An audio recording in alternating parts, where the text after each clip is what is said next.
বিসমিল্লাহির রহমানির রহিম। আলহামদুলিল্লাহ, সকল প্রশংসা সেই মহান রবের এবং প্রশংসা জানাই যার তরফ থেকে আমরা সমস্ত মানুষ আত্মনূর পেয়েছি এবং যে নূরের গুণে আমরা আমাদের এই সর্বশ্রেষ্ঠ জনম মানব জনম পেয়েছি। এবং আরও প্রশংসা জানাই সেই নবী করিম সাল্লাল্লাহু আলাইহি সাল্লামের উপর, যার ভিতর দিয়ে আমরা সমস্ত অস্তিত্ব আমার দেহে গণনা করতে যে অস্তিত্বগুলোর দরকার সেগুলো পেয়েছি এবং সেগুলোর মুক্তির কারণে এই আত্মার সাথে সংযুক্ত হয়েছি।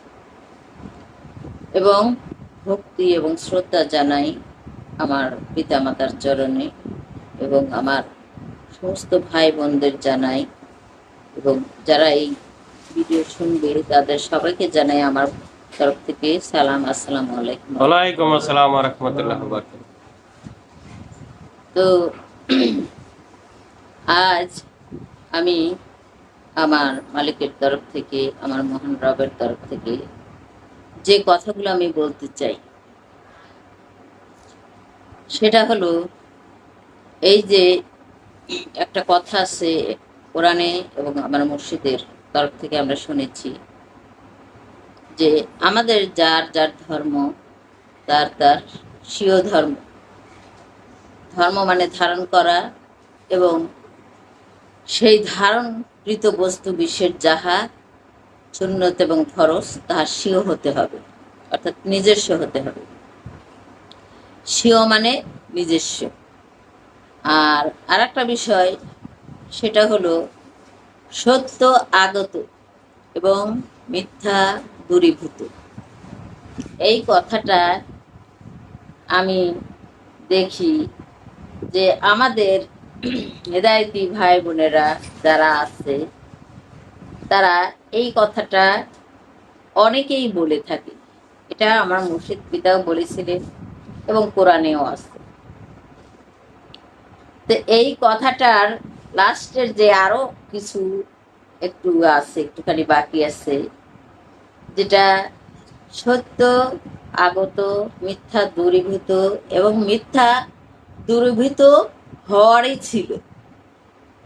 অর্থাৎ সত্য যেটা সেটা এসে গেছে, আগত মানে এসে গেছে, আর মিথ্যা যেটা সেটা মুছে গেছে বা সরে গেছে। এবং এই যে এটা যে হবে, সত্য যে আসবে, মিথ্যা যে সরে যাবে, এটা হওয়ারই ছিল। অর্থাৎ অতীতেই এটা আগে থেকেই মানে কথা ছিল যে এটা হবে, নিশ্চিত হবে, হওয়ারই ছিল। মানে অতীত থেকেই এটা মানে ইয়া করা হয়ে গেছে যে এটা হবে, নির্ণয় করা হয়ে গেছে। তো এখন এখানে এই দুইটা কথার মিল আছে, স্বীয় ধর্ম এবং এই যে সত্য আগত মিথ্যা দূরীভূত এবং মিথ্যা দূরীভূত হয়ে সত্য আগত হওয়ার রীত ছিল এটা। তো এই সত্য কি, এই সত্যটা কি, কি নিয়ে আমরা এটা বলতেছি বা কোরআন বললো বা আমাদের মুর্শিদ বুঝালো, সেই সত্যটা আমাদের আগে বুঝতে হবে না যে সেই সত্যটা কি। এখন সেটা কি আমরা যে মুখে মুখে সত্য কথা বলি এটা না, এটা না। সত্য যেটা সেটা অতি নিগুড় একটা কথা, যেটা আমার মনে হয় আজও অনেকের জ্ঞানের মধ্যেই নেই। যেমন সত্য আগত মানে আগে ছিল না, এটা সত্য আগত যেটা আগে ছিল না। মিথ্যা দূরীভূত মানে যেটা ছিল সেটা সরে গেছে বা মুছে গেছে এবং এটা হওয়ারই কথা ছিল। অর্থাৎ মিথ্যা চলে যাবে এবং সত্যটা সামনে চলে আসবে। সত্য অর্থাৎ হাকিকতটা বা হকটা যেটা সেটার উপর প্রতিষ্ঠিত হবে, এটাই হওয়ার কথা ছিল। তো এখন এই কথাটা যে কোরআন নিয়ে আসলো, বা আমাদের মুর্শিদ পাকও বলতেন, এবং আমাদের হেদায়েতি ভাই বোনেরাও অনেকে এই কথাটা বক্তব্যে বা এমনি কথার মধ্যেও বলে থাকে। তাহলে এই সত্যটা কি, এবং আগে যে মিথ্যাটা ছিল সেটাই বা কি? আসলেই কি মিথ্যা কোনো কিছু ছিল? তো এখন আমরা সেই অতীতে বা আগলে যেতে হবে এই কথাটার সত্যতা আনতে গেলে। সেটা কেমন? যেটা আল্লাহ পাক সমস্ত ফেরেশতা মণ্ডলীর সামনে তিনি পেশ করলেন। তিনি আদম গড়াবেন, অর্থাৎ মানুষ গড়াবেন, শ্রেষ্ঠ জাতি গড়াবেন। তো এই জাতি গড়াবেন কাদের দিয়ে, কাদের মুক্তির জন্য, সেটা আবার আমরা মুর্শিদ পাকের তরফ থেকে জেনেছি এবং বাস্তবতাও দেখি যে এই সমস্ত সৃষ্টির জাতি যারা, তাদেরকে তুলে নিয়ে আসা হয়েছে এই মানব জন্মে। এই তাদের মুক্তির জন্য এই মানব জন্মটা শুরু হয়েছিল। অর্থাৎ আল্লাহ পাকের সেই স্বীয় আত্মা বা রুহু ফুঁকে দিয়েছিলেন তিনি সেই মাটির ভাণ্ডর মধ্যে, বা সেই ভাণ্ডটার মধ্যে, সেই পুতুলটার মধ্যে। সেই পুতুলটা যাই দিয়েই তৈরি হোক না কেন, সেটা আমি আর একদিন বলবো। তো তার মধ্যে যে আল্লাহ পাকের রুহু ফুঁকে দিয়েছিলেন, সেই রুহুর যেন এই সমস্ত জীব জাতি সেই রুহুর উপর প্রতিষ্ঠিত হয়, সেটাই হচ্ছে সত্য। সেই সত্যটাই হচ্ছে সত্য। কিন্তু সমস্ত সৃষ্টি এরা কিভাবে সেই আল্লাহর দেয়া সেই রুহুর উপর প্রতিষ্ঠিত হবে? এটা তো এমনি এমনি হবে না, তাই না? এটা কিন্তু এমনি এমনি হবে না। তাহলে আল্লাহ পাক এই সৃষ্টিদেরকে কিভাবে নিয়ে আসবে মানুষের মধ্যে, সেগুলোকে তিনি আগে নিয়ে আসলেন। সৃষ্টির জাতিকে আগে প্রতিষ্ঠিত করলেন কিভাবে? নবীদের দিন দ্বারা, প্রত্যেকটা নবীর দিন দ্বারা সেই দিনকে আগে তিনি প্রতিষ্ঠিত করলেন। যেহেতু আদমের আগে দেহ গড়ন হয়েছে না, আদমের কিন্তু আগে দেহ গড়ন হয়েছে।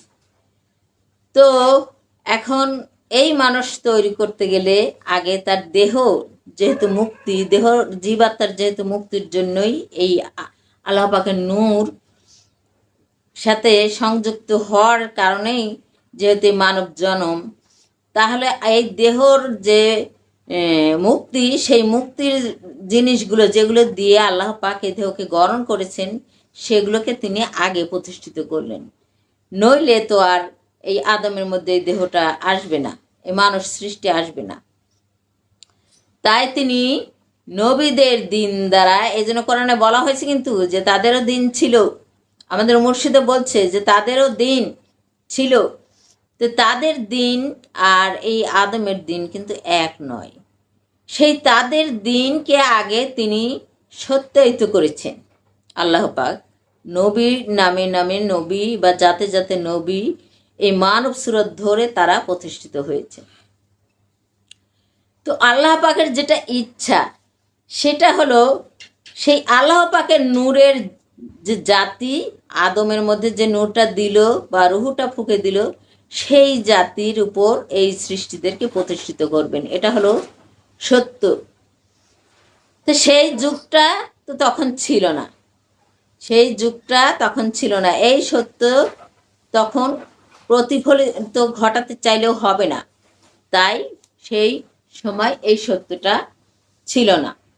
কিন্তু সমস্ত নবীরা তাদের দিনকে প্রতিষ্ঠিত করে যখন আমাদের নবী অর্থাৎ নবী করিম সাল্লাল্লাহু আলাইহি সাল্লামের উপর সেই তাদের সাহায্যের হাত বাড়িয়ে দিল। এটা কিন্তু একটা আয়াত আছে যে আমার তরফের যখন একজন নবী বা রাসূল যাবে, তোমরা তাকে সাহায্য করবা। এই সমস্ত নবী তাদের দিনই যে ছিল, সত্তা ছিল তাদের দিন, অর্থাৎ নবীদের দিনের কথা বলতেছি। সেই দিনগুলো এই নবী করিম সাল্লাল্লাহু আলাইহি সাল্লামের কাছে তারা সমস্ত সুপে দিল। অর্থাৎ একটা গর্ভের মধ্যে তারা, একটা স্থানের মধ্যে তারা রেখে দিল। যেহেতু তারা রাতের দিন ছিল। তো এই রাতটা ছিল এই নবী করিম সাল্লাল্লাহু আলাইহি সাল্লামের আয়াত্তাধীন। তাই নবী করিম সাল্লাল্লাহু আলাইহি সাল্লামের আয়াত্তাধীন যেহেতু রাত, তাই তাদের সেই দিনগুলোকে নবী করিম সাল্লাল্লাহু আলাইহি সাল্লামের হাতে তুলে দিল, তারা সাহায্য করলো এবং নবীর কাছে সেটা শুকিয়ে দিল। নবী করিম সাল্লাল্লাহু আলাইহি সাল্লাম তখন সেগুলো দেখলো যে সব পরিপূর্ণ হয়ে গেছে, সমস্ত জীব জাতি বা সেই রাতের যে দিনের জাতি বা নূরিতনের যে জাতি, সেগুলো এখন এই সত্য জাতিতে পরিণত করার জন্য এখন তিনি দ্বীনি ধর্ম নিয়ে আসলেন। তো দ্বীনি ধর্ম কি? দ্বীনি ধর্ম হচ্ছে এই মানব জাতি বা এই সেই আদম নূরের সেই জাতি তৈরি করার যে ধর্ম, সেটাই হচ্ছে দ্বীনি ধর্ম। সেটাই হচ্ছে দ্বীনি ধর্ম। তো এখন সেই দ্বীনি ধর্ম কে দিবে, কে আনবে, সেটার জন্যও তো একজন মানুষের দরকার। তাই এই কোরআনের মধ্যে মহান রবের তরফ থেকে সমস্ত আয়াত নিয়ে আসা হলো, যেগুলো কেউ যদি এটা পূর্ণ করে দেয়, সে পূর্ণবান মানুষ হয় বা সেই নূরের শিওরবের অধিকারী হয়, তাহলে সে প্রথম যেজন এই ধর্মের উপর প্রতিষ্ঠিতবান হবে, এই দিনের উপর প্রতিষ্ঠিতবান হবে এবং সেই নূরের উপর প্রতিষ্ঠিতবান হবে, সেই ব্যক্তির দ্বারাই এই মানব জাতির সূচনা হবে, পূর্ণ মানব জাতির সূচনা হবে। আগে যেন নবী করিম সাল্লাল্লাহু আলাইহি সাল্লামের আগে যারা ছিল মানব জাতি, তাদের যে ধর্মটা ছিল সেটা বাতিল হয়ে গেল, অর্থাৎ সেটাই মানব হওয়ার জন্য সেই নূরগুলো বাতিল হয়ে গেল, কারণ সেই নূর দ্বারা এই মানব সুরত গঠন হয় না, সেই নূর দ্বারা এই মানব আত্মা হয় না, সেই নূর দ্বারা এক নূর দ্বারা কোনোদিন এই মানব বডি তৈরি হয় না। তাই সেগুলো বাতিল হয়ে গেল, তাহলে চলে গেল, মুছে গেল মিথ্যেটা, আমাদের জীবনের যে মিথ্যা। অর্থাৎ তারা কিন্তু তাদের যে নূর, এটা আমি মিথ্যা বলতেছি না, তাদের যে নূর, সেই নূর দ্বারা কোনোদিন মানব জন্ম হয় না। এই মানব জন্মের কাছে সেই নূরটা মিথ্যা। আর মানব জন্ম ধরতে গেলে যে নূরটার প্রয়োজন, সেটা হচ্ছে আদম নূর, সেটাই হচ্ছে সত্য। তো মানব জন্ম ঘটানোর জন্য তা আল্লাহ পাক সেই আউয়াল আদমকে সৃষ্টি করছে, এটাই সত্য ছিল না? তাহলে এটাই সত্য। তো এই দ্বীনি যুগে সত্য আগত হলো, অর্থাৎ আমাদের মুর্শিদ পিতা আদম নূর, সেই নূরের উপর তিনি প্রতিষ্ঠিতবান হলেন। সুবহানাল্লাহ। এটা সত্য আগত হলো, মানে সত্যের যে শুরু, সেটা প্রতিষ্ঠিত হলো, আলো প্রজ্বলিত হলো, সে সত্যের সূচনা হলো। এখন সত্য যখন সূচনা হলো, তখন সেই সত্যটা এখন কি করবে? তার কাছ থেকে সবাইকে, এই জীব জাতির মানুষ অর্থাৎ আমারার জাতির মানুষকে বা বনি আদমদেরকে সেই পৌঁছানো দেওয়ার দায়িত্ব কার উপর পড়লো? যে সেই দ্বীনি নূরের উপর প্রতিষ্ঠিত হলো, অর্থাৎ সত্যের উপর, মানব সত্যের উপর প্রতিষ্ঠিত হলো, তাকে সেই দায়িত্ব দেওয়া হলো। তিনি হচ্ছেন আমাদের এই আদম নূরের পিতা হযরত আমির আলী আত্মসত্তায় বেলায়েতি আদম নূরি। তার উপর এই দায়িত্বটা আল্লাহ পাক সমর্পণ করলেন বা খেলাফতি দান করলেন। তো যখন খেলাফতি দান করলো, তখন যে নূরগুলোর দ্বারা এই মানব জন্ম হয় না, সেগুলো বাতিল হয়ে গেল, তাহলে মিথ্যা কিন্তু চলে গেল।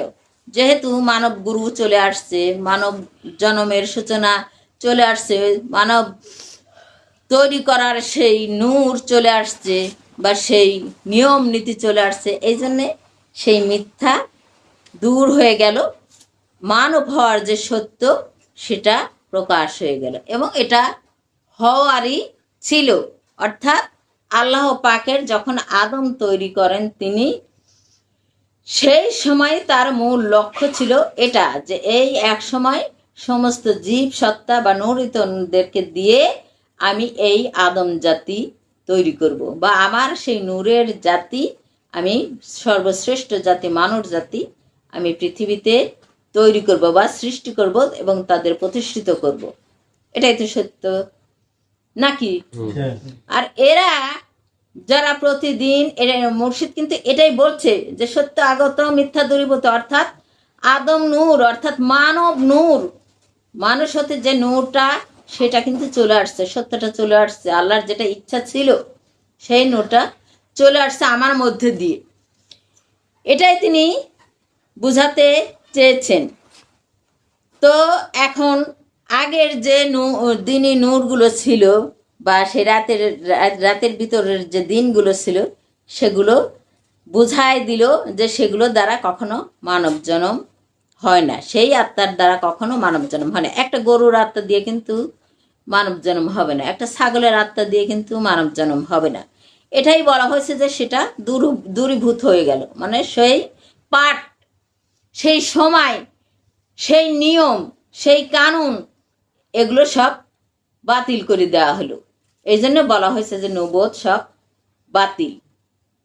সেগুলো বাতিল করে দিয়ে সেই সত্তাগুলোকেই মুক্তি দেওয়ার জন্য, অর্থাৎ সেই গরু ছাগল বা সেই নুরিতনদের সেই সত্তাগুলোকেই মুক্ত করে দেওয়ার জন্য এই মানব জনম বা মানব সত্য বা মানব নূর চালনা করে দেওয়া হলো এই মুর্শিদ আদম নূরের মধ্যে দিয়ে। তো এখন বোঝা গেল যে সত্য আগত মিথ্যা দূরীভূত এবং হওয়ারই কথা ছিল। কেন? এটা অতীত থেকেই বলা হয়েছিল, এটা কিন্তু বোঝা গেল। তো এখন আর একটা কথা আমরা জানি, যেটা কোরআনে বলা হয়েছে, তোমরা স্বীয় রবের ইবাদত করো, তাই তো, এবং স্বীয় ধর্ম পালন করো, তাই তো। এটা আমাদের কোরআনেও আছে এবং মুর্শিদ পিতাও কিন্তু সেটাই বলে গেছে যে তোমাদের হেদায়েত দেওয়ার সময় প্রত্যেককে বলেছে তোমার ধর্ম তোমাকে বুঝে দেওয়া হলো, এটা বলছে কি না? বলছে। তাহলে স্বীয় ধর্ম এটা, তো স্বীয় ধর্ম যেটা, সেটা কি এখন ওই জাহান কি করতেছে বা আম্বিয়া কি করতেছে, কি আমাকে কি করতেছে, সেটা মোটেই না। স্বীয় ধর্ম কি আমাদেরকে মুর্শিদ কি বোঝাই দিছে, কোরআন আমাদের কি বোঝাই দিছে, নবী করিম সাল্লাল্লাহু আলাইহি সাল্লামের মাধ্যমে আমাদের বোঝাই দেওয়া হলো ফরজ এবং সুন্নত, তাই না? এই দুইটা জিনিস বোঝাই দেওয়া হলো, অর্থাৎ সেই আদম নূরের সত্তা এবং সেই জীব জাতির সত্তা, তাই তো। এই দুইটা আমাদেরকে বোঝাই দেওয়া হলো। এই দুইটা দ্বারা স্বীয় ধর্ম অর্থাৎ নিজের ধর্ম, নিজের হাত বাঁচাও, নিজের পা বাঁচাও, নিজের চোখ বাঁচাও, নিজের জীবন বাঁচাও, এটাই তো। হ্যাঁ, তাহলে এইটা যদি হয়ে থাকে, এই স্বীয় ধর্মকে স্বীয় করতে গেলে আমাদের কি করতে হবে, সেটা কি আমাদের কোনো খেয়াল আছে? আমাদের কি কোনো খেয়াল আছে যে আমাদের কি কি করতে হবে? এগুলো আমরা কি বুঝি যে সেটা কি? তো এবার যাও তোমরা সেই কোরআনের মধ্যে স্বীয় ধর্ম দেখতে, দেখো অনেক জায়গায় লেখা আছে। কি লেখা আছে? এই আয়াতে বর্ণনা করা আছে যে যাদের সততা আছে এবং যাদের ঈমান আছে তাদের কোনো ভয় নেই, তাই না? এই কথাটা আছে। তো এখন কি শুধু সততা হলেই সব কিছু হয়ে যাবে? তা কিন্তু না। ফার্স্টেই লেখা রয়েছে যে এই কিতাব হচ্ছে মুত্তাকিনদের জন্য। তো আগে আমাদের মুত্তাকিন হতে হবে।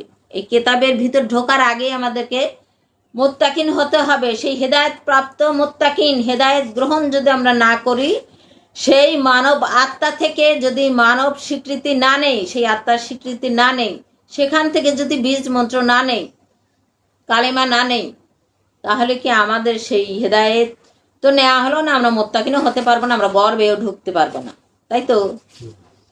আচ্ছা, এবার যে স্বীয় ধর্ম আমাদের অনেক হেদায়েতিরা আছে, আমার মনে হয়, আমি তো যেহেতু মুর্শিদেরই বেটি, এই বাড়িতেই আমার জন্ম, এই বাড়িতেই তার সাথে আমার থাকা সবকিছু, তো স্বীয় ধর্ম বলতে যে জিনিসগুলো আছে কোরআনের মাধ্যমে যেগুলো আছে, সেটা যদি আমরা দেখি, ফার্স্টেই আমাদেরকে হেদায়েত নিতে হবে 1 নাম্বার। 2 নাম্বার, আমাদের সততা রক্ষা করতে হবে। মানবিক ধর্ম দ্বারা আমাদের সমস্ত সৃষ্টিকে ভালোবাসতে হবে।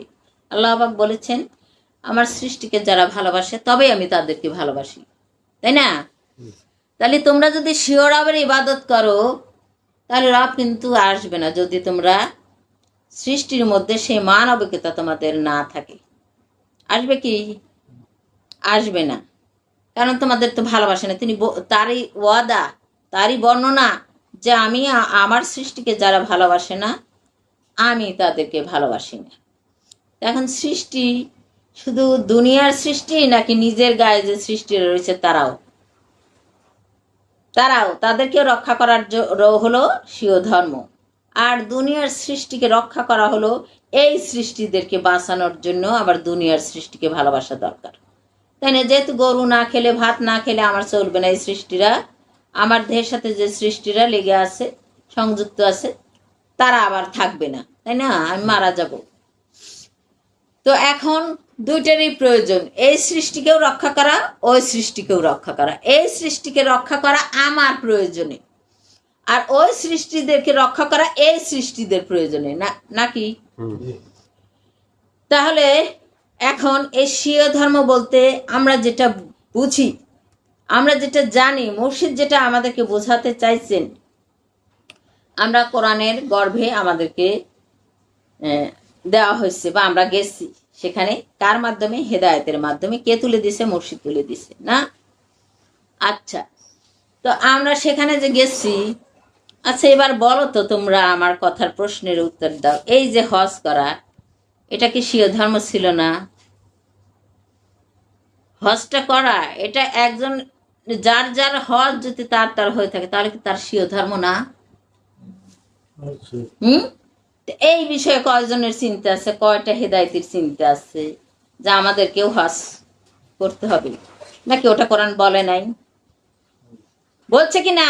বলছি। তাহলে এটা স্বীয় ধর্ম না? আচ্ছা, তারপরে আর একটা কথা, স্বীয় রবের সাধন করা, রাতের 3 প্রহর বা 2 প্রহর যতটুকু করো, এই যে সাধন ভক্তি, হ্যাঁ, করা, তার সাথে প্রেম করা, তার সাথে কথা বলা, এটা কি স্বীয় ধর্ম নয়?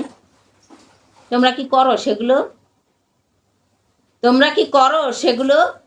আচ্ছা, এই যে আমরা যে সিয়াম পালন করি, রোজা করি, যেটা আমাদের ভাষায় আমরা রোজা বলি, এটা কিন্তু আসলে সিয়াম, অর্থাৎ আত্মশুদ্ধি।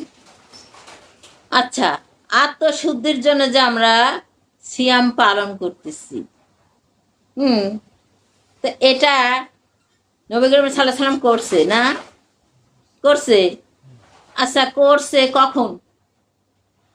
করছে কখন? সে তার নবুয়ত পাওয়ার পরে না আগে? নবুয়ত পাওয়ার পরে না? এগুলো, এই রোজার সালাদ যে নিয়ে আসছে, এগুলো নবুয়ত পাওয়ার পরে আসছে তো তার কাছে সহি, নাকি? তাহলে সে কিন্তু নবুয়তটা পাইছে। তার যদি আত্মাকে শুদ্ধ সে না করতো, তাহলে এই নবুয়ত পাওয়ার আগে কিন্তু তিনি শুদ্ধ করছে, তাই তবেই কিন্তু নবুয়তটা পাইছে, রেসালতটা পাইছে, সে হাম্মদিয়ত পাইছে, নাকি? তাহলে এই রোজাটা, এই যে রোজা যে নিয়ে আসলো, সে যে এইগুলো পাওয়ার পরে, সিদ্ধি হওয়ার পরে, তার যে লক্ষ্য, সেই লক্ষ্যটা পূরণ করার পরে, লক্ষ্যের উপর তিনি প্রতিষ্ঠিত বান হওয়ার পরে যে রোজা নিয়ে আসলো, সেটা কি তার জন্য না আমাদের জন্য? তাই না? তাহলে আমাদের জন্য। এখন আমাদের জন্য যদি নিয়ে আসে, তাইলে আমাদের কি রোজা আসতে হবে না? সে যে নকশাটা দেখায় দিয়ে গেল যে তোমরা এই মাসে এই রোজা পালন করবা, না রমজান মাসে তোমরা এই 30 দিন এই সিয়াম সাধনার মধ্যে থাকো। তো এই যে সিয়াম সাধনার মধ্যে আমাদেরকে থাকতে বললো, এই যে রমজান মাস, যদি এটা যদি আমরা পালন করি, তাহলে পৃথিবীর সমস্ত মুসলিম জাতি কিন্তু পালন করতেছে। তাহলে কি এটা স্বীয় আছে? এটা কি স্বীয় আছে? স্বীয় নাই। তাহলে নবী যদি নবীরটা সেই পাওয়ার মানে নবুয়ত পাওয়ার আগে যদি পালন করে এখানে আসে, তাহলে সেটা তার একান্ত একার ছিল। তাহলে আমাদের এটাকে একান্ত একার থাকতে হবে না? আচ্ছা। থাকতে হবে না? তাহলে আমাদের সিয়ামটা বা কবে আসলে? আমাদের রবের এই জ্ঞানটা হলো রবের। কোরআনের যে জ্ঞান, এটা কিন্তু রবের জ্ঞান, তাই না? আল্লাহ পাক বলেছে এটা আমার জ্ঞান, রব বলেছে এটা আমার জ্ঞান। তাহলে এটা যদি তার জ্ঞান হয়, এই রোজা সম্বন্ধে বা এই সিয়াম সম্বন্ধে তোমরা কি তার কাছ থেকে জেনে নিছো? এই জ্ঞানটা নিছো? তোমাদের যে স্বীয় ধর্ম পালন করতে গেলে তোমার তো সেই বিষয়টা জানতে গেলে আগে রবের কাছে যেতে হবে। যেহেতু এই রোজা বা সিয়ম বা সেই আত্মসাধনা, আত্মা কি চেনো না? আত্মার সাধনা কি করবা? কি করবা? সারাদিন না খেয়ে সন্ধ্যাবেলায় এতগুলো ইফতারি নিয়ে বসে খাইলা, আর ওটা তোমাদের আত্মসাধনা হয়ে গেল? হবে? তাহলে তোমার যে আত্মসাধনার জন্য, স্বীয় আত্মসাধনার জন্য স্বীয় রবের হুকুমত লাগবে কিনা? লাগবে। তো কয়জন এই আমাদের হেদায়তি বা বাইরের লোকের মুখে এটা শুনছো যে স্বীয় ধর্ম পালন করতে গেলে নিজের রবের তরফ থেকে সেই হুকুমত লাগে? আচ্ছা, এটা বললে হয়তো বাইরের মানুষের কিছুটা বেখাপ্পা লাগবে, কিন্তু আমাদের হেদায়তিদের মধ্যে এটা বেখাপ্পা লাগবে না, আবার কারো লাগতেও পারে যে কি বলে উনি। আমার যখন আমার রবের তরফ থেকে যখন রোজাটা আসে, আমি রোজা পালন করে দিছি, এবং রোজার সাথে কিন্তু রোজা হচ্ছে ফরজ হুকুম, আর তার সাথে ইয়া হচ্ছে তারাবির নামাজ হচ্ছে সুন্নত, আর এই ঈদ হচ্ছে আমাদের জন্য ওয়াজিব, নাকি? তাহলে তিনটে যদি একসাথে সংযুক্ত করা না হয় তাহলে কিন্তু একটা জিনিস পূরণ হবে না। ধরো যেমন একটা মাটির পাতিলি তুমি গড়ো, তাহলে মাটি লাগবে, পানি লাগবে, তাই না? একজন মানুষও লাগবে, তাই না? তো এইরকম তিনটে বস্তু বিশেষ, অর্থাৎ সেই সিয়াম দ্বারা তোমরা সেই আত্মকে সাধনা করে তাকে শুদ্ধ করলে, এটা। দ্বিতীয়, তুমি সুন্নত, অর্থাৎ সেই আত্মা যেগুলো জীবের মধ্যে ছিল সেগুলো সেই নুরিতনদের সত্তায় সত্যবান মানে সত্যায়িত করলে, এটা হলো সুন্নত। আর ওয়াজিব অর্থাৎ খুশি, যখন তুমি সমস্ত কিছুকে একত্রিত করে তোমার সেই দেহর মধ্যে সেই আত্মগুলোকে তুমি পবিত্র এবং শুদ্ধ এবং সেই ইয়ার উপর প্রতিষ্ঠিতবান করার পর তুমি যে খুশি হলে, সেটাই তোমার জন্য ওয়াজিব। আল্লাহর কাছে তুমি শুকরানা জানালে, তাই তো, নাকি? তাহলে প্রত্যেকটা মানুষের জন্য স্বীয় ঈদ আসার কথা কিনা? আসার কথা কিনা? যারা এই মুর্শিদ, এই আদম নূরের হেদায়েতি বিশেষ করে তাদের, যেহেতু আমাদের মুর্শিদই এটা বেশি বলে যে তোমাদের ধর্ম তোমাদেরকে বুঝাই দেওয়া হয়েছে, এটা তোমাদের স্বীয় ধর্ম। তাহলে এদের কই সেই রোজা রবের তরফের, আর কই সেই তারাবির নামাজ বা সুন্নত গুলো, সেই সত্তাগুলোকে সত্যায়িত করার ধর্ম, আর কই সে ওয়াজিব নামাজ, ঈদ? কোথায় সেগুলো তোমাদের মধ্যে? নাকি তোমাদের করতে হবে না? নাকি তোমাদের করতে হবে না? শুধু একজন, দুইজন, তিনজন এরাই করবে আর বাদ বাকি আলাদা? তোমরা জিজ্ঞেস করো পারখোলার মানুষকে, তোমরা জিজ্ঞেস করো পোথাজিয়ার মানুষকে আমি ঈদ করছি কিনা এক্সট্রাভাবে, আলাদাভাবে, আমার রবের অনুমতিতে। এখনো আমার পিতা হয়তো তোমাদের পাশে নেই, তাদের জিজ্ঞেস করতে পারবে না, কিন্তু এখনো অনেক মানুষ আছে, এটা আমি সত্য বলতেছি, তাদের জিজ্ঞেস করো যেগুলো করতে হবে কিনা। আচ্ছা, দ্বিতীয়ত, তোমাদের হজ, জাকাত, কোরবানি, কয়জন করছে কোরবানি স্বীয় রবের হুকুমতে? তোমরা যে কোরবানি করো ওটা তো সমস্ত মানুষের জন্য হুকুমত ছিল, নাকি? কোরআন হুকুমত যাহা দিছে সেটা সমস্ত মানুষের জন্য, ওটা সেই বিশ্ব রব। কোরআনে দেখো রবকে বিশ্ব রবও বলা হয়েছে, আবার স্বীয় রবও বলা হয়েছে, নাকি? বলা হয় নাই? তাহলে তোমাদের সেই হুকুমতটা ছিল বিশ্ব রবের তরফ থেকে সকলের জন্য, ওটা স্বীয় হয় না। স্বীয় করতে গেলে তোমার মধ্যে যে তোমার রব রয়ে গেছে, আল্লাহ বলছে না যে আমি তোমাদের অন্তরে থাকি, সেই রবের ইবাদত করতে বলছে না, সেই রবকে ডেকে এনে তার কাছ থেকে তোমার হুকুমতটা নাও। তোমাদের সে কোরবানির হুকুমত, তবেই তোমার জীবকে তুমি ফানা ঘটায় দিয়ে সেই সংযুক্ত করতে পারবা রবের সাথে। তো কই তোমাদের সেই কোরবানিটা কই? আমি তো দেখি না। কয়জন মুর্শিদের বাড়ি এসে সেই কোরবানিটা করছো, বা সিও রবের হুকুমতে নিজের বাড়িতেই কোরবানিটা করছো, করে বিলাই দিছ মানুষকে মাংস? দেখছো কাউকে? তবে শুনে দেখো আমাদের বাড়িতে শোনো যে এই আম্বিয়া করছে কিনা। এই আম্বিয়া সেই গরু দিয়ে কোরবানি করছে কিনা, একবার না কতবার করছি, শুনে দেখো। মাহফিলে তোমরা ওই দাও 500 1000, সেইটার আবার কৈফত নিতে আসো। কিন্তু তোমাদের কোরবানি যদি দিতে হয় তাহলে একলাই তোমাকে এক গরু দিতে হবে, সেটাই তোমার জন্য কোরবানি। একলাই তোমাকে এক বরকি দিতে হবে, সেটাই তোমার কোরবানি। কোথায় তোমাদের স্বীয় ধর্ম? তোমাদের কোথায় স্বীয় ধর্ম? তোমাদের কোথায়? এগুলো কি তোমাদের করতে বলে নাই কোরআন? এগুলো কি তোমাদের নকশা দেখায় নেই মহান রব? তাহলে তোমার রবের থেকে তোমার সেই হুকুমত কোথায়? তোমরা বলে স্বীয় রব আলা হয়ে গেছে সব। তোমরা নাকি অনেকেই দাবি করতেছে স্বীয় রব আলা হয়েছ, তো কোথায় তোমাদের সেই দাবির কর্মগুলো কোথায়? একজন আবার দেখলাম বক্তৃতা দিচ্ছে, মানতে হবে, শুধু বলা যাবে না বা শোনা যাবে না, মানতে হবে। আরে বেটা, তুই কি এগুলো মানছিস? তুই নিজেই তো মানিস নাই এগুলা। তুই কি এগুলো মানছিস? তোর মুর্শিদ না বলছিল কোরআন ফানা? আমি তো ফানার কথা বলছিলাম, সেগুলো তো ওরা আউট করে দিচ্ছে সবাই মিলে, যে না সেগুলো করা যাবে না।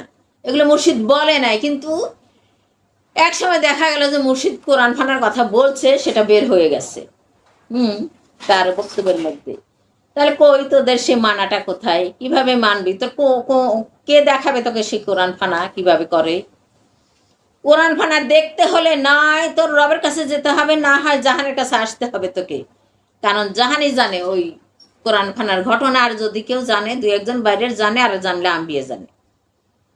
আর জানলে আম্বিয়া জানে, যাদের 2 জনকে তোরা দোষারোপ করিস, তাহলে আসলে সেই কোরআন পানা ঘটাতে বা সেই হজ করতে আসলে এই মুর্শিদের ভিটাতেই তোদের আসতে হবে।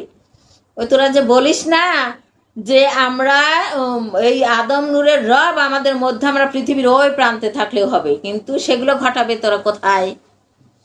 যেমন রবের যে হজের নকশা দিয়ে গেছে, সেটা কি আমরা এখানে করলে হয় না? সৌদি আরবে যেতে হয়, তাই না?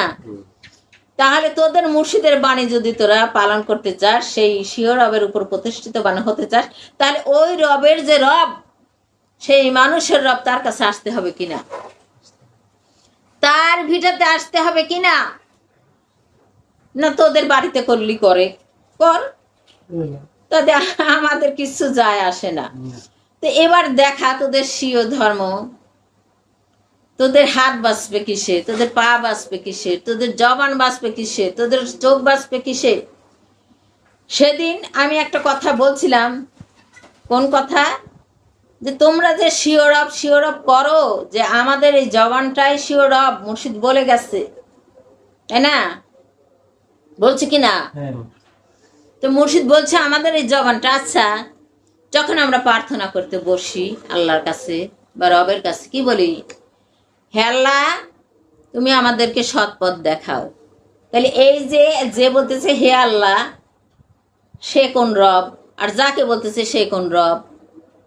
মুর্শিদি বলছে না তোমরা অন্তরে খেয়াল করে বলো। তাহলে অন্তরে যে রয়ে গেছে সে হলো রব, আর যে বলতেছে সে আবার কার রব? এবার দেখাও তো আমাক। এই যে একই আওয়াজে 2জনই কথা বলতেছে, 2জন কেন, অনেকেই কথা বলে ভিতর থেকে, নাকি বলে না?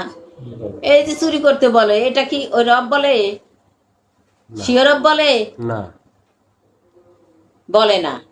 এই যে তোমাদের মনের মধ্যে যে কুবাসনা কুকামনা জাগায় এবং সেগুলোর হুকুমত দেয় বা অন্যকে করতে বলে, নিন্দা আলোচনা যে করে, এগুলো কি এই রবেই বলে না? তাহলে কি সেটা স্বীয় রবের বাণী না কোন রবের বাণী? এটা কি এই আওয়াজে আসতেছে নাকি অন্য আওয়াজে? এই আওয়াজেই তো আসতেছে। তাহলে এই আওয়াজ আর সেই আওয়াজকে আগে চিনতে শিখো। এই আওয়াজ, এই রব গুণকার, আর সেই রবকে, তাকে আগে চিনতে শেখো। বাছাই করতে শেখো স্বীয় রব এবং এই যে এই রব, যে এই স্বীয় রবের সাথে একে বাছাই করতে শিখো কোনটা তোমার স্বীয় রব আর কোনটা তোমার এই মিথ্যা কথা বলায়, আর কোনটা তোমার এই যে নিন্দা আলোচনা করায়, হিংসা করায়, তার উপর কথা বলায়, সেটা কোন রব? সেটা কি তোমার স্বীয় নয়, তোমার সাথে নাই, নাকি ও বাইরে থেকে কেউ বলতেছে তোমাকে মিথ্যা বলানোর জন্য? তোমার ভিতরে তো তুমি বলতেছো, তাহলে সে কে বলে? তাকে আগে পৃথক করো, চিনো তাকে। সে তাকে কি ফেলে দিয়ে এই মানব জন্মটা পূর্ণ হবে? বলো তো, কাউকে ফেলে দিলে কি মানব জন্ম পূর্ণ হবে? হবে না। স্বীয় দেহ পূর্ণ হবে? হবে না। তাহলে তাকে আগে চিনো, তাকে জানো, তাকে বুঝো যে আমাকে মিথ্যা বলায় কোন রব। তাকে আগে, তার মুখ আগে সেলাই করো। এই তোমার স্বীয় রব দ্বারা, তোমার মধ্যে যে আদম নূরের রব, সেই রব দ্বারা এর মুখ আগে সেলাই করাও। তাহলে তুমি বুঝতে পারবা, তোমার রব তখনই কথা বলবে, নইলে না। এই রবের উপর যতদিন তুমি প্রতিষ্ঠিত আছো, এই দিন দিন যতদিন তোমার ওই রব, অর্থাৎ যে মিথ্যা বলায় ওই রবের উপর প্রতিষ্ঠিত আছে, এই দেহ ভাণ্ড যতদিন ওই রবের উপর প্রতিষ্ঠিতবান আছে, ততদিন তুমি অসৎ কর্মের মধ্যে থাকবা। তোমাকে কেউ কখনো ঘোরাতে পারবে না। আর যখন তুমি এই রবকে স্থগিত করে দিয়ে, এর মুখ সেলাই করে দিয়ে ওই রবের উপর তুমি দাঁড়াবা, তখনই তো তুমি এগুলো সব তোমার বাতিল হবে। এই দিন তখন ওই আদম নূরের দিনের সাথে সংযুক্ত হবে, প্রকাশ হবে আদম নূরের দিন। তখন এই চোখ দ্বারা তুমি তখন সমস্ত কিছু মঙ্গল দেখতে পাবা, কোনো কিছুই আর অমঙ্গল তোমার কাছে থাকবে না। এই মানুষ আর ওই মানুষ আলাদা হবে না। তুমি কাকে গালি দাও? তুমি আজকে আমাকে গালি দিচ্ছ, জাহানকে গালি দিচ্ছ, আমাকে গালি দিচ্ছ, তার মধ্যে কি আল্লাহ নেই? তার মধ্যে কি তোমার সেই রেসালতরা নেই? তার মধ্যে কি তোমার নবুয়তরা নেই? তুমি কাকে গালি দিচ্ছ? সে তো তোমার জ্ঞাতি গোষ্ঠী, নাকি? নাকি তুমি এক নবী থেকে আইছো, আমরা আর এক নবী থেকে আইছি? তাহলে তোমার জ্ঞাতি গোষ্ঠীকে তুমি গালি দিচ্ছ নাকি? জাহান ভালো না, আম্বিয়া ভালো না, আমাকে ভালো না, তো আমাকে ভালো না। আগে নিজে ভালো হও। একটা কথা আছে, নিজে ভালো হলে জগৎ ভালো হয়ে যায়। অর্থাৎ কার জগৎ? সেটা আমার জগৎ ভালো হয়, স্বীয় জগৎ ভালো হয়। অন্যের জগৎটা তাকে দেখতে দাও। তোমাকে বলা হয়নি তুমি অন্যের জগতে পোদ্দারি করো, তুমি তাকে সৎ বুদ্ধি, সৎ জ্ঞান দিতে পারো, সৎ পথে চলার দিতে পারো। তাই বলে মানুষকে উস্কানি দিয়ে এগুলো করাতে পারো না। আচ্ছা, এবার আমি কিছু কথা, মুক্তার কথার আমার কিছু জবাব দেওয়ার আছে এখানে, যেহেতু অনেক দিনে আসি না। ওকে আমার ভাই একটা প্রশ্ন করছিল যে সে নাকি দাবি করে যে আমি আহমদুন। তো সে যদি দাবি করে, তাহলে সে এই চন্দ্র যে দুই ভাগ করছিল আঙুল দিয়ে, সেটা সে দেখাক কিভাবে করা হয়েছিল, এবং সে নিজেও করে দেখাক। নবী করিম সাল্লাল্লাহু আলাইহি ওয়াসাল্লাম আহমদুন হয়েছিল, সে দেখাইছে, তুইও দেখা। তোর যদি সেই একই দাবি হয়ে থাকে, তাহলে সে যা পারে তুইও তো তাই পারিস না?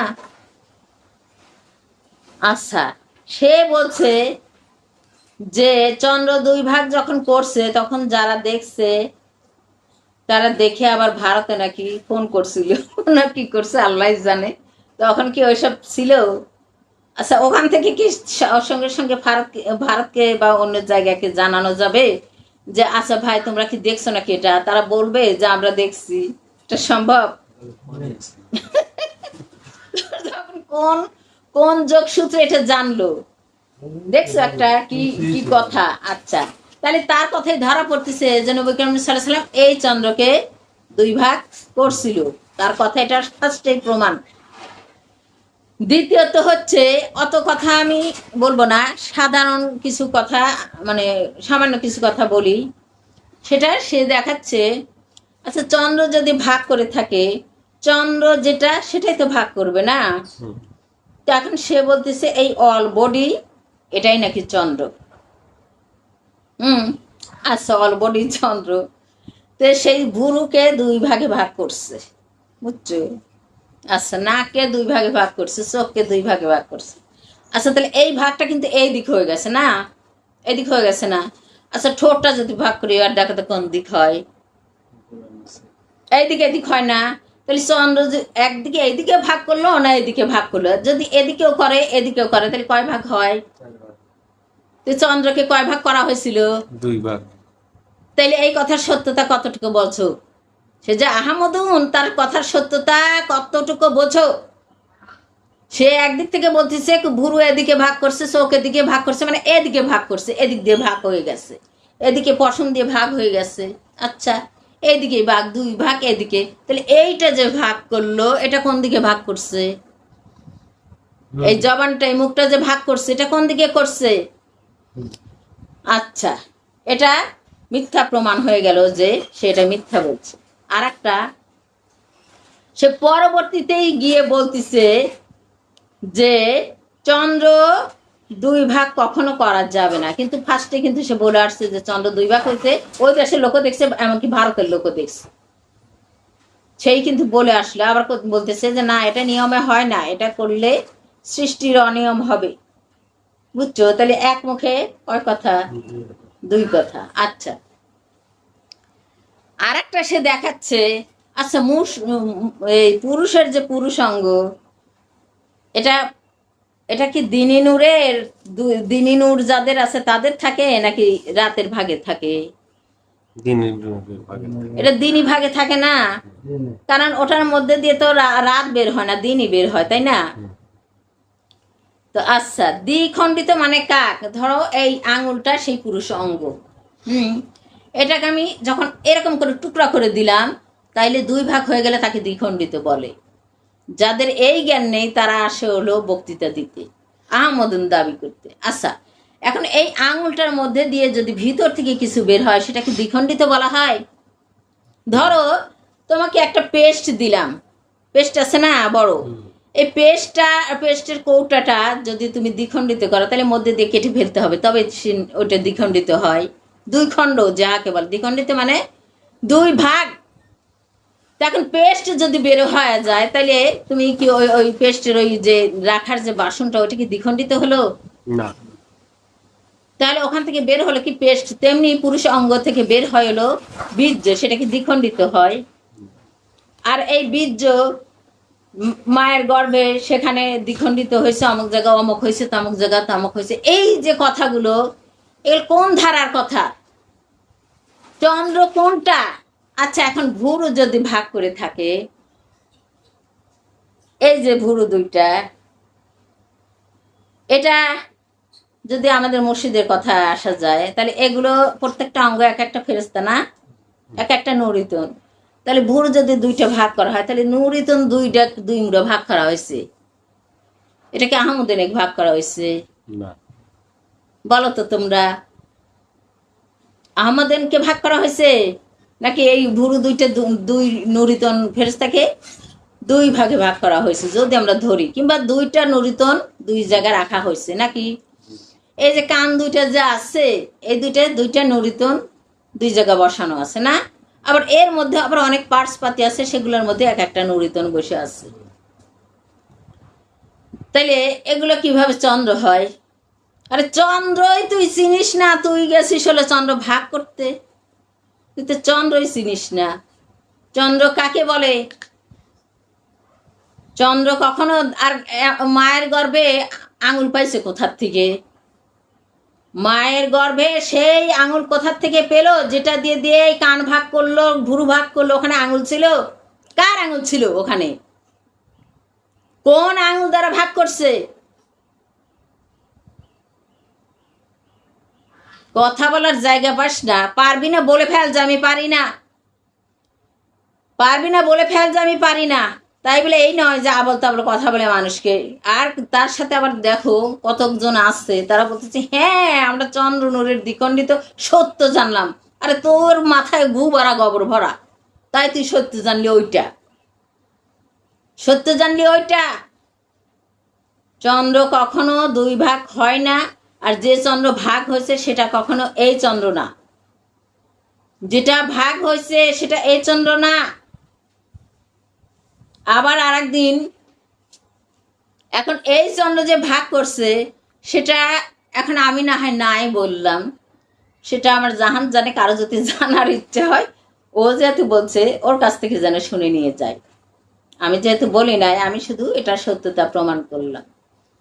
আর একজন একটা বলছে যে আমাদের কথায় যে নূহ নবীর যে ছেলেরা ছিল তাদেরকে ফেলে দেওয়া হয়েছিল না, এটাই বলছে মামুন, বলছে লিখে বলছে যে নূহ নবীর সন্তানদেরকেও ফেলে দেওয়া হয়েছিল। আচ্ছা, মুর্শিদের একটা বাণীতে আমরা শুনেছি কিনা, একটা ভিডিওতে আছে যে নূহ নবীর কিস্তি হলো এই মাতৃগর্ভে, বলছে না? আচ্ছা, মাতৃগর্ভে যদি এই কিস্তিটা থাকে তাহলে ওই 4টে সন্তান তো এই কিস্তি ছিল, তাই না? তাহলে এই কিস্তির মধ্যে যদি থেকে থাকে তাহলে এই মাতৃগর্ভে ওই 4টে সন্তান ছিল নাকি? ছিল কি না? নাকি এটা দুনিয়ায় ছিল?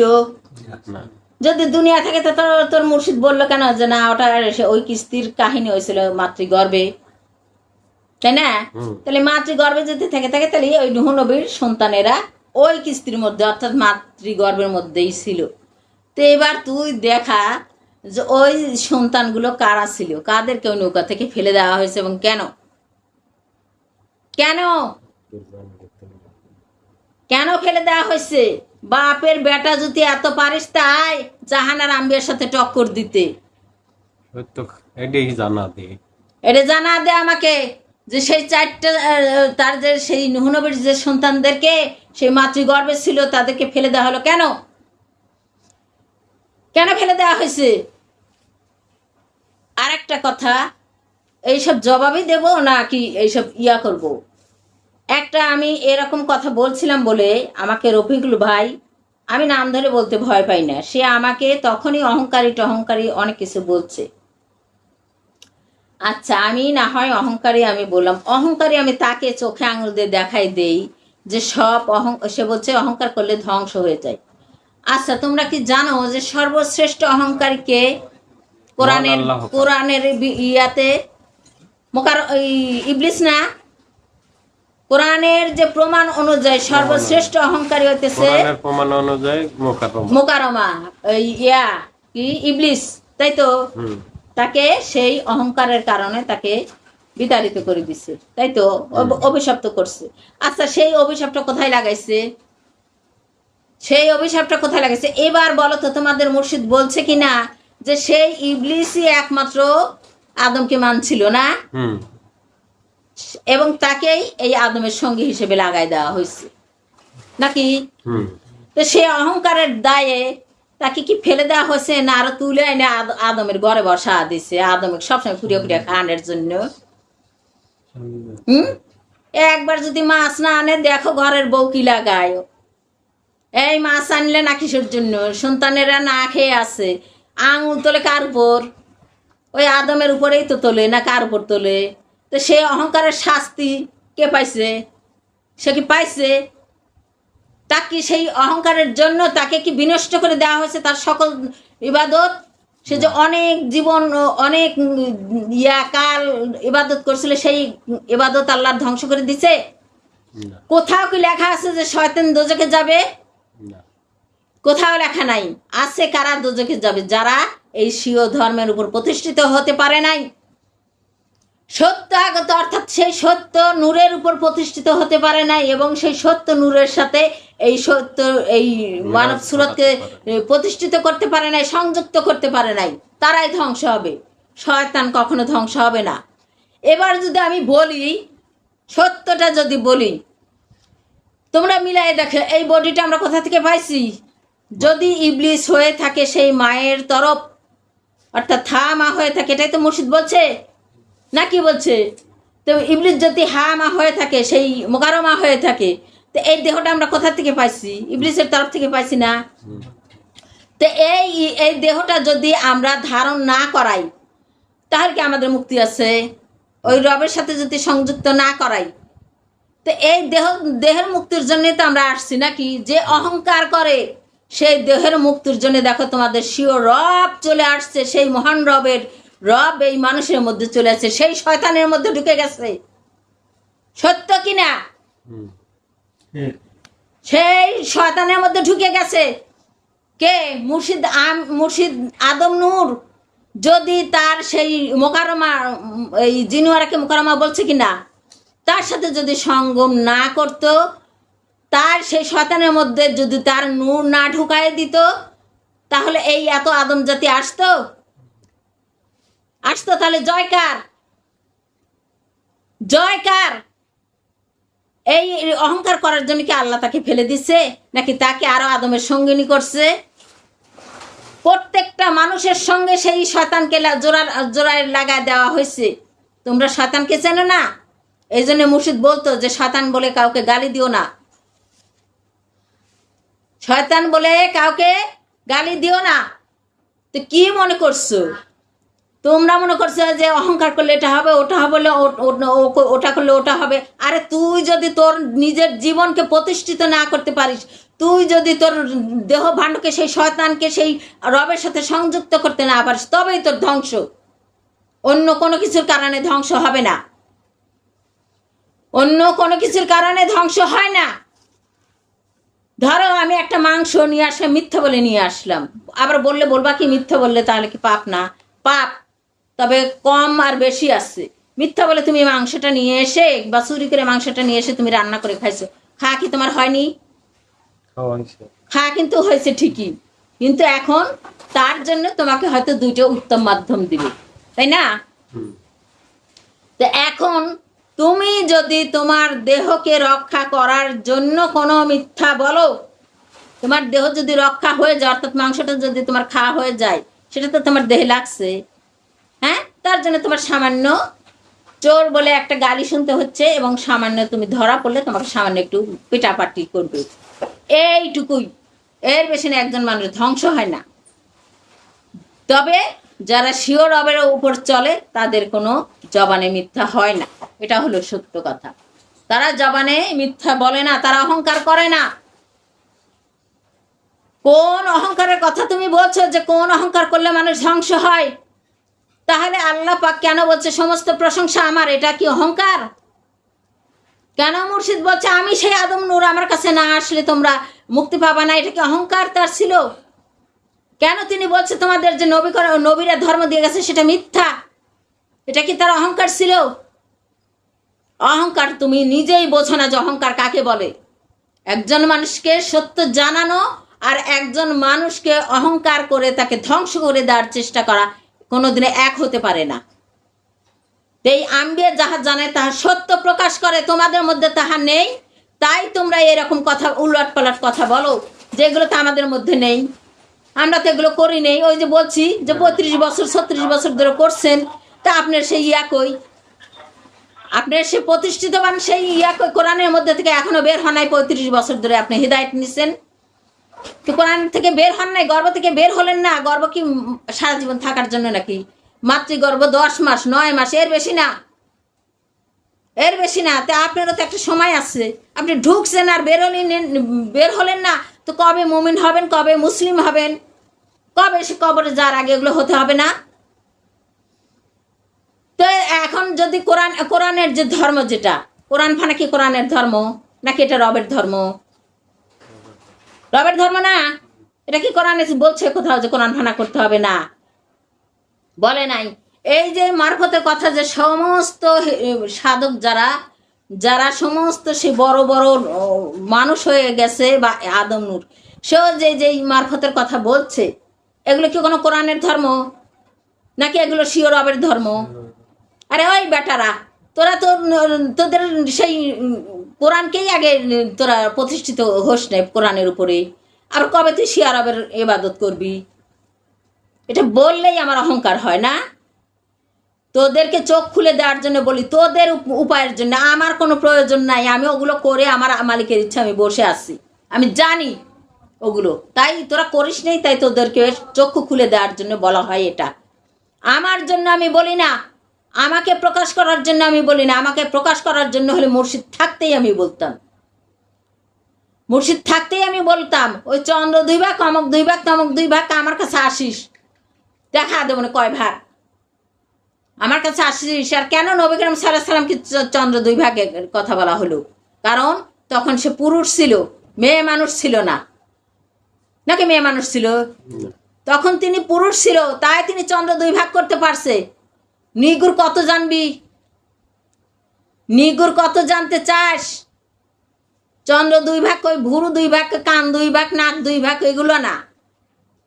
চন্দ্র 2 ভাগ সেই করতে পারে যে পুরুষ রূপ ধারণ করে থাকে, সেই চন্দ্র 2 ভাগ করতে পারে, নইলে না, নইলে না। চন্দ্র 2 ভাগ করতে আসছো তুমি না? তুমি আহমদন দাবি করো, তোমরা আদম নূরের বেটা দাবি করো। ওরে আমার আদম নূরের বেটার আর আদম নূর, একজন আবার দাবি করতেছে আমি আদম নূরের জ্যোতি আর আলো। আরে আদম নূরের জ্যোতি আবার এদিক থেকে কয় কি আমি আদম নূর আমার মধ্যে বেঁচে থাকতেই আসতেছে আর যাইতেছে।